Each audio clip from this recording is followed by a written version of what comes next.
30 April 2024, তার আগে 17 April 2024 আমার যেখানে বাড়ি থেকে 2.5 কিলোমিটার দূরে শক্তিপুর থানা, সেই শক্তিপুর থানা থেকে 50 মিটার দূরে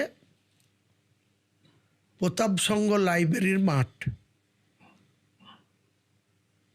সেই মাঠে 30 এপ্রিল যোগীজির হেলিকপ্টার নামার পারমিশন পেল। কে দিল? রাজশ্রী মিত্র, ডিএম তৎকালীন জেলা শাসক। আজকে তিনি কেএমডির এই যে হিডকোর এমডি হয়ে এসছেন, এখন ডিএম ছিলেন, এখানে এসছেন।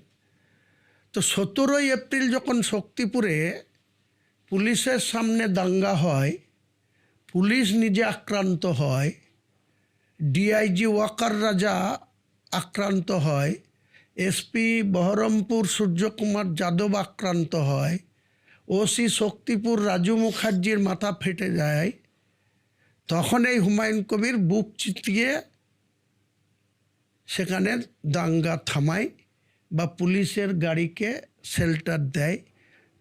পুলিশের 14খানা গাড়িকে মুভমেন্ট করতে গিয়ে জনরোষের সম্মুখে পড়ে 3 কিলোমিটার রাস্তা 10 কিলোমিটার স্পিডে পিছু হতে আসতে হয়। গাড়ির মুভমেন্ট থাকে সামনে, পুলিশের গাড়ি মুভমেন্ট না করে ব্যাকে আসছে।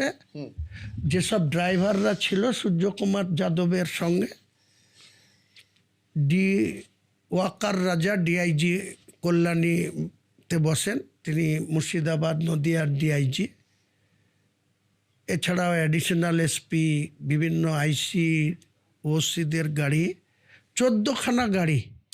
শুধুমাত্র যখন পুলিশের বিরুদ্ধে ক্ষোভ জন্মায়, ওসি রাজু মুখার্জির মাথা ফাটিয়ে দেওয়া হয়, রক্তাক্ত হয়, এবং এসপির কটের গাড়ির যখন ভাঙচুর করে দেওয়া হয়, তখন পুলিশ আগে বাড়তে পারেনি। সেই পুলিশকে আমি 14টা গাড়িকে আমার সুরক্ষিত রাখা এবং 10,000 মুসলিম জনতা যারা পুলিশের উপরে ক্ষিপ্ত হয়েছিল, সেই জনতাকে আমি একা সামনে থেকে, রাস্তা থেকে, ব্ল্যাক টেপ রাস্তা থেকে, আরবিসিকে রোড থেকে তাদের নিজের গ্রামে ঢুকতে বাধ্য করাই। হুমায়ুন কবির আম জনতাকে, মুসলমান জনতাকেও ট্যাকেল করে। কোনো হিন্দুদের বাড়িতে গিয়ে দাঁড়ালে পরেও হিন্দুরাও তাকে জলের গ্লাসে জল বাড়িয়ে দেয়।